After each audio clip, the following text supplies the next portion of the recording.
Boa noite, irmãos. Que a graça e a paz do nosso Deus estejam no nosso coração. Amém?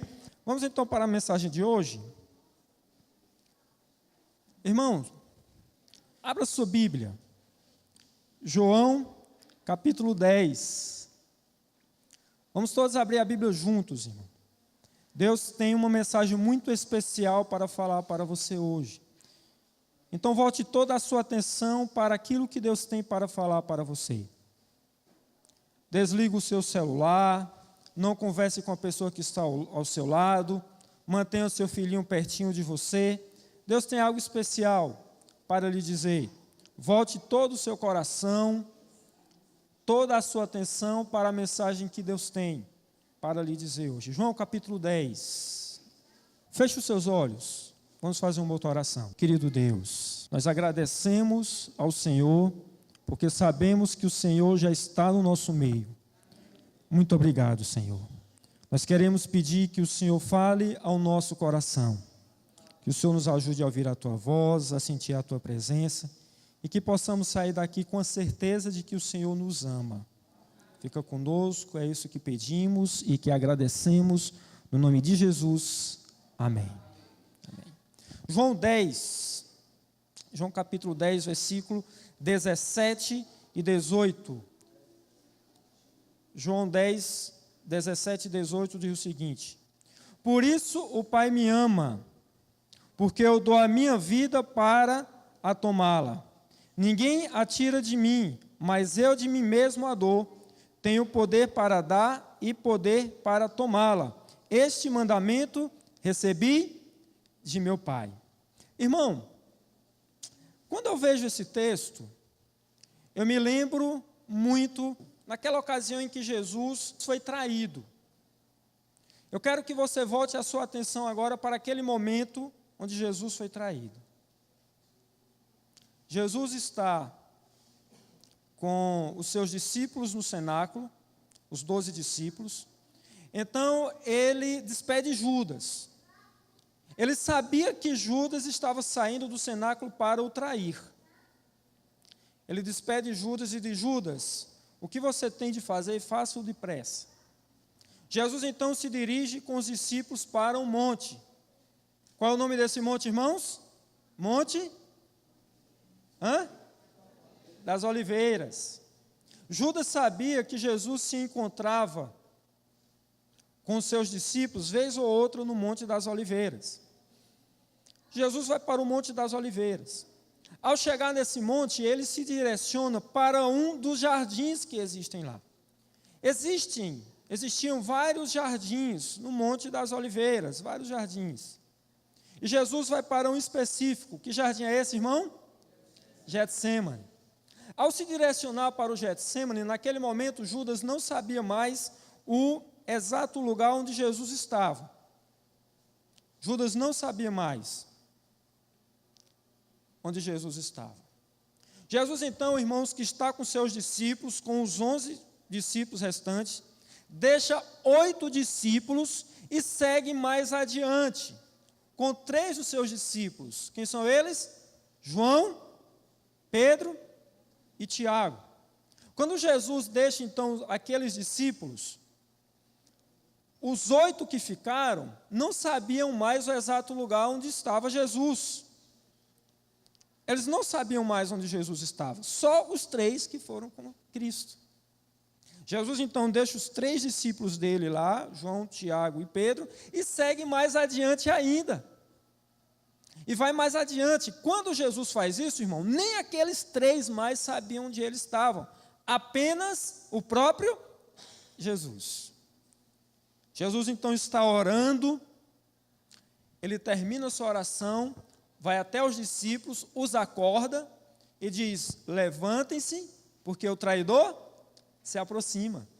Irmão, se alguém está indo prender você para lhe torturar, para lhe matar injustamente, de forma injusta, e você sabe que a pessoa está vindo, o que é que você faz? Você faz o quê? Perna para quem tem, né? Você vai embora, irmão. Você foge. Agora, olha a atitude de Jesus. Jesus acorda seus discípulos e diz: levantem-se, porque o traidor se aproxima. Jesus, então, irmão, vai ao encontro de Judas. Judas está se aproximando de um lado, com aquela turba assassina, e Jesus vai ao seu encontro. Imagina a cena. Deixe que essa cena venha agora à sua mente. Permita que essa cena venha à sua mente agora. De um lado está Jesus, com seus discípulos. De um outro lado está Judas, com a turba assassina. Jesus, que está desse lado, olha para aquela turba, para aquele exército e diz: a quem vocês procuram? Aqueles homens dizem: nós procuramos a Jesus de Nazaré. Quando eles dizem isso, Jesus dá um passo à frente e diz: sou eu. Ao dar esse passo à frente, irmão, então vem uma grande luz, se interpõe entre eles. Aquela luz muito forte, Ellen White diz que é o anjo Gabriel, que se interpõe entre Jesus e aquelas pessoas que o vieram prender. Quando vem aquela luz forte, aqueles homens caem no chão como desmaiados. Eles caem no chão desmaiados. Irmão, eu fico pensando, eu fico imaginando, qual a reação dos discípulos ao ver aqueles homens ali no chão, desmaiados? Eu acho que eles começaram a olhar para Jesus assim e pensar: e agora? O que é que a gente faz? Existiam várias opções. Eles poderiam simplesmente fugir, ou então pegar as espadas. Alguns dos discípulos tinham espadas, poderiam simplesmente pegar a espada e matar aqueles homens. Várias opções. Eles olhavam para Jesus intrigados, Jesus em pé, calmo. Aqueles homens começam a levantar meio que tontos, atordoados. Calmamente, Jesus estende a mão até eles e diz: podem amarrar. Quando eles amarram a mão de Jesus, irmãos, eu acredito que eles amarraram de uma forma tão forte que quase chegam a sangrar o pulso de Cristo, de tão forte que eles amarraram. Ao ver aquela cena, Pedro, que estava com a espada na bainha, ele tirou essa espada e mirou no centro da cabeça de Malco, o servo do sumo sacerdote. Só que tem um detalhe: Pedro não era soldado, Pedro não tinha intimidade nenhuma com a espada. Ele erra. Quando ele erra, ele atinge o quê? A orelha. A orelha daquele homem cai e aquele homem começa a gritar. Então, irmão, quando Jesus viu aquela cena, Jesus, que estava com as mãos fortemente amarradas, dá apenas um toque nas cordas. As cordas caem como se estivessem soltas. Então Jesus calmamente se abaixa, pega a orelha daquele homem, coloca no lugar, o sangramento para, estanca, a orelha dele fica como se nunca tivesse sido cortada, nenhuma cicatriz, perfeita. Jesus então estende a mão mais uma vez e diz: podem amarrar. Irmãos, eu não sei como aqueles homens não perceberam, mas Jesus estava no total controle da situação. Ele podia fazer o que ele quisesse. O que ele quisesse. Jesus podia dizer: cai, e eles caíam. O que Jesus quisesse, irmão. Eles amarravam, Jesus se soltava. A situação estava no total controle de Jesus. Irmão, olha para mim. Jesus não foi preso. Ele se entregou. Você entendeu, irmão? Não foram aqueles homens que foram prender a Jesus. Foi Jesus que se entregou àqueles homens. E eu começo a pensar que se aqueles homens não fossem prender Jesus, Jesus mesmo teria saído do cenáculo, tinham ido até eles e tinha dito: olha, vocês não me prenderam, mas eu vim aqui me entregar. Jesus sabia que ia morrer e, querido irmão, Jesus fez questão de morrer. Se aqueles homens não tivessem pregado o prego nas mãos de Jesus, ele mesmo tinha ido na cruz e ele mesmo tinha pregado o prego. Ele fez questão de morrer. Questão de morrer. Alguém poderia dizer o seguinte: pastor, eu sei que Jesus morreu. Foi muito fácil para Jesus morrer, porque afinal de contas, Jesus era o Filho de Deus. Jesus, pastor, ele tinha força física o suficiente para aguentar qualquer tortura que viesse sobre ele. Jesus tinha força psicológica o suficiente para aguentar qualquer pressão que viesse sobre ele. Jesus tinha força espiritual suficiente para aguentar qualquer sofrimento que venha sobre ele. Me deixem, irmãos, detalhar mais um pouco deste momento com vocês. Jesus está orando no Getsêmani. Alguém sabe o que significa Getsêmani? Getsêmani significa a prensa do óleo. Getsêmani, irmão, significa o azeite sendo tirado do seu fruto, da azeitona, sendo pressionado. É isso que significa a palavra Getsêmani, para que você entenda melhor. Jesus tinha que morrer no lugar onde o fruto do azeite deveria ser espremido, porque ele, naquele momento, estava sendo espremido, estava sendo sacrificado. Jesus está orando.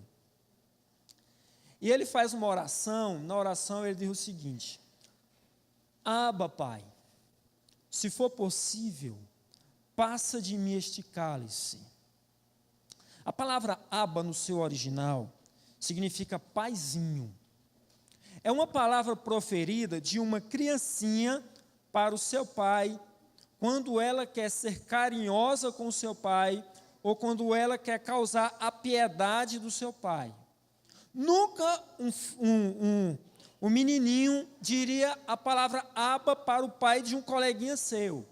É só para o seu pai. É um nome carinhoso, é paizinho. Quando Jesus diz assim: Abba, Pai, se for possível, passa de mim esse cálice, Jesus está dizendo o seguinte, irmão: paizinho, eu não quero sofrer o que eu sei que eu vou sofrer. Eu já sei o que é que vai acontecer comigo, paizinho. Então não me deixa passar por isso. É como se fosse uma criancinha querendo causar a piedade do pai. É como se uma criancinha estivesse dizendo assim: pai, não me deixa fazer isso, não me deixa passar por isso. Foi isso que Jesus, irmão, estava dizendo a Deus. Jesus está orando e a Bíblia diz que ele chegou a suar sangue. Você já viu alguém em perfeito estado de saúde suar sangue? Alguém que não está doente de nenhuma doença hemorrágica, você já viu? Como isso acontece? Eu fui ver à luz da ciência, fui estudar um pouquinho à luz da ciência, se é possível alguém sadio adoecer, suar sangue, né? Suar sangue. A medicina diz que é possível em uma situação. Qual é a situação? Quando alguém está passando por uma pressão muito alta, está passando por uma tensão sobre-humana, uma aflição, um estresse muito grande, o seu sangue começa a circular mais rápido. Seu sangue começa a circular mais rápido. Este sangue que está circulando muito rápido, ele causa uma pressão muito forte. Então, a sua pressão arterial aumenta. Aí, quando você vai para o médico diz: olha, a sua pressão arterial está muito alta. O seu sangue está circulando muito rápido, está causando uma pressão nas veias, nas artérias. Esse sangue que está circulando muito rápido, que está causando uma pressão muito forte, ele passa pelo coração. Se aquele indivíduo tiver problemas no coração, se o coração dele não estiver muito sadio, aquele sangue que está circulando muito rápido, com pressão muito grande, pode causar o que, irmão? Um infarto, um AVC. Pode causar um AVC, aquela pessoa cai no chão com AVC. Mas se o coração da pessoa for bom, se ele não tiver problemas no coração, esse sangue que está circulando muito rápido passa pelo coração sem causar AVC e vai para a cabeça, vai para o cérebro. Se a pessoa tiver algum problema no cérebro, esse sangue que está muito forte pode estourar uma veia e causar o que, irmão? Um derrame cerebral. Pode causar um derrame cerebral. E aí a pessoa morre de um derrame cerebral. Só que Jesus, irmão, ele não tinha problema do coração e nem tinha problema na cabeça. Ele estava passando por uma tensão, por um sofrimento, uma pressão muito forte. Aquele sangue, irmão, que estava circulando no corpo de Jesus muito forte, não matou do coração, não matou do derrame cerebral, tinha que sair por algum lugar. Que lugar é esse? Os poros. Saiu pelos poros, irmão, porque estava muito forte, estava uma pressão muito grande. Você não vê isso acontecendo, porque geralmente alguém numa situação dessa, quando ele está passando por uma pressão, por uma tensão muito grande, ele morre ou do coração ou de um derrame. Por isso que você não vê isso acontecendo. Mas Jesus não tinha problema, irmão, e o sangue saiu. Só quando alguém está passando por algo muito difícil, isso acontece. É para você ter noção do que Jesus estava sofrendo com a ideia de sofrer e morrer. A Bíblia diz que Jesus estava passando por um sofrimento tão grande que foi preciso vir um anjo do céu para acalmar Jesus, para dar forças a Jesus. Ellen White diz que o anjo era Gabriel. Gabriel veio para dar força a Jesus. Tamanho era o sofrimento de Cristo. Irmão, olha para mim. Jesus não queria morrer. Ele não estava feliz com a ideia de morrer, não. Ele não foi para a cruz, oh, que bom, vou morrer na cruz. Não, irmão. Jesus estava sofrendo demais com a ideia de morrer. Ele estava angustiado demais com a ideia de morrer. Aí você pode me perguntar, pastor, então não estou entendendo nada. Você disse no começo que Jesus se entregou para morrer. E o texto diz, irmão, que Jesus se entregou para morrer. Então, se Jesus não queria morrer, por que ele então se entregou para morrer? Eu quero contar para vocês uma história de um homem chamado Odilton. Eu estava pregando uma vez em Cachoeira. Lá em Cachoeira e em São Félix, existe muita magia negra. Muita magia negra. Muito voodoo, macumba, muita coisa desse tipo. Eu estava fazendo uma série de evangelismo lá na Igreja Central de Cachoeira. Quando eu estou lá pregando, estou cumprimentando as pessoas na porta. Então, um homem muito forte, ele impressionava pelo porte físico dele. Ele passou pela porta e ele disse, irmão, eu quero conversar com o Senhor. Eu falei, não, pode falar, irmão. Disse, não, pastor, eu quero conversar com o Senhor lá em casa. Eu fui para a casa dele. Quando eu cheguei na casa de Odilton, irmão, aquele homem tão forte, tão corpulento, ele desabou em choro. Ele começou a chorar, ele chorava muito. Eu não entendi o porquê ele estava chorando, ele se recompôs. E ele disse, pastor, eu estou com o coração muito dolorido. Meu coração dói demais, está doendo demais, pastor. Há um mês atrás, a minha irmã morreu de câncer. A minha irmãzinha morreu de câncer. Já faz mais de um ano que eu abandonei tudo para tratar de um câncer dela. Meu emprego, deixei meu emprego. A minha família eu deixei de lado também, para tratar da minha irmã. E minha irmã, ela ia piorando cada vez mais. A minha família queria fazer uma magia negra para ela. Queria fazer uma macumba, uma feitiçaria para que ela se curasse. Só que eu falei para eles o seguinte, eu disse, olha, não faça nenhum tipo de magia, porque Jesus vai curar a minha irmã. Jesus vai curar a minha irmã. E eu orava, pastor, e eu dizia à minha irmã, olha, Jesus vai curar você, estou orando. Mas o fato é que Jesus não a curou. E ela morreu, pastor, há um mês atrás.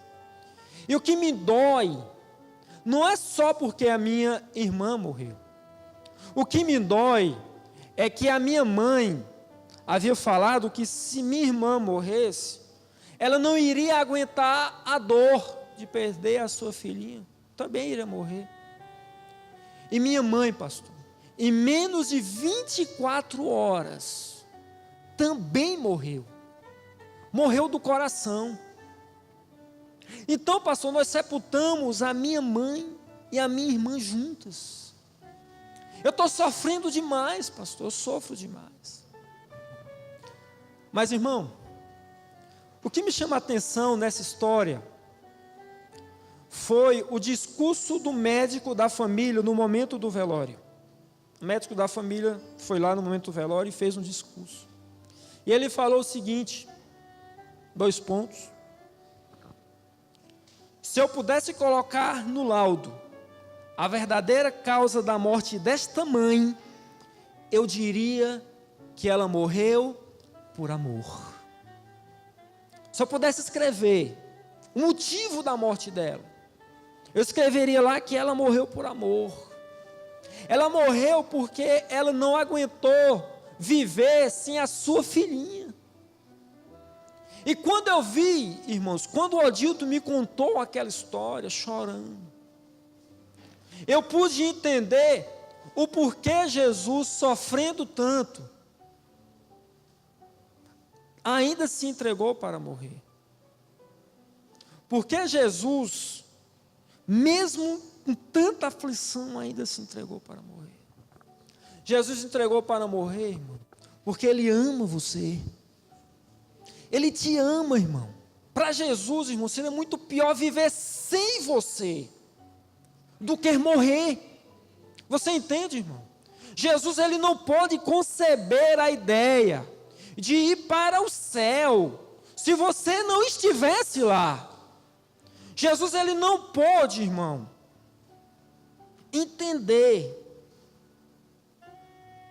compreender um céu sem você. Ele morreu, porque para Jesus, viver sem você seria muito pior do que morrer. Porque Jesus morreu, irmão, foi por amor. Foi por amor. Por isso que Ele morreu por você. Por isso que Ele sofreu. Foi por amor. O que fazer então em resposta a esse amor tão grande?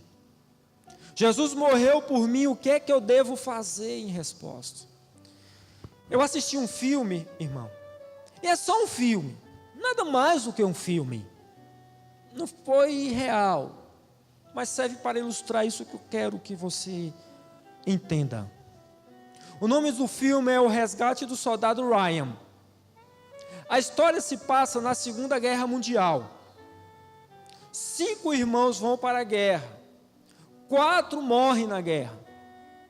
O governo americano, ele não queria dar notícia para a mãe de que todos os seus filhos morreram na guerra.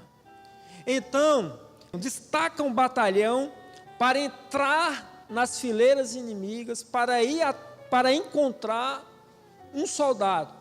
O nome desse soldado é Ryan. E eles vão encontrar esse soldado para levá-lo de volta para casa, de volta para sua mãe. E quando eles vão, ao longo do filme, aquele batalhão vai sendo dizimado, aquelas pessoas vão sendo mortas, o contingente vai diminuindo, eles vão morrendo. Quando finalmente chega uma das últimas cenas do filme, eles conseguem encontrar o rapaz e estão indo embora, já estão indo embora. Quando então o sargento é alvejado, recebe um tiro e começa a agonizar morrendo, ele deita no colo do soldado. O resgatador morrendo no colo do resgatado. Ele diz uma coisa que eu quero que você coloque no seu coração agora. O que aquele homem diz para aquele rapaz, eu quero que você coloque no seu coração agora. O resgatador, morrendo no colo do resgatado, disse: filho, faça valer a pena. A vida destes homens que morreram por você, faça valer a pena. Eu digo a você, irmão, a vida de Jesus, o sacrifício de Jesus, a morte de Jesus, faça valer a pena. Eu quero fazer uma oração com você.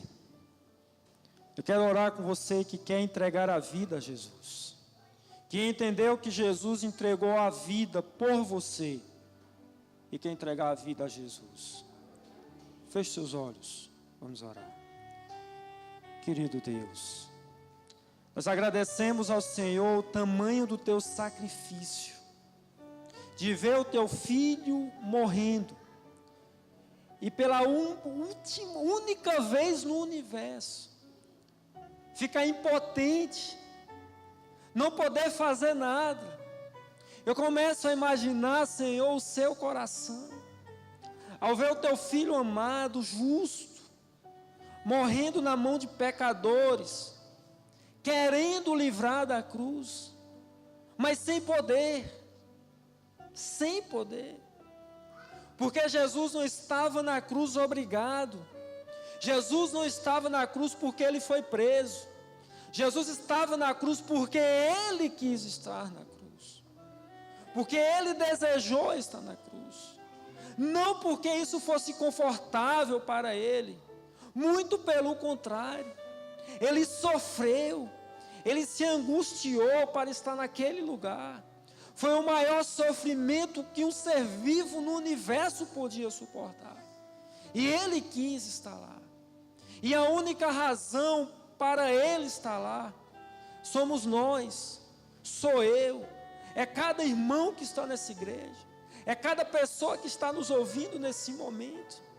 Jesus quis estar lá porque para ele, viver sem nós, seria muito pior do que morrer, a angústia seria muito pior.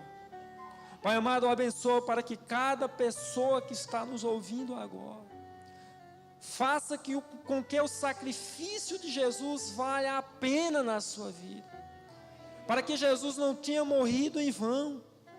Faça com que cada pessoa que aqui está, Senhor, também entregue a vida ao Senhor Jesus, porque a Bíblia diz que quando ele vê o resultado do seu sacrifício, ele se alegrará. E o resultado, Senhor, sou eu, é cada pessoa que está nos ouvindo agora. Abençoa para que cada pessoa aqui esteja entregando a vida ao Senhor neste momento agora, para que quando o Senhor voltar, cada um de nós possa estar no céu com Ele. Fica conosco, Senhor, nos abraça, nos conduz para o Teu céu. Tudo isso nós te pedimos e te agradecemos. No nome maravilhoso de Jesus, amém.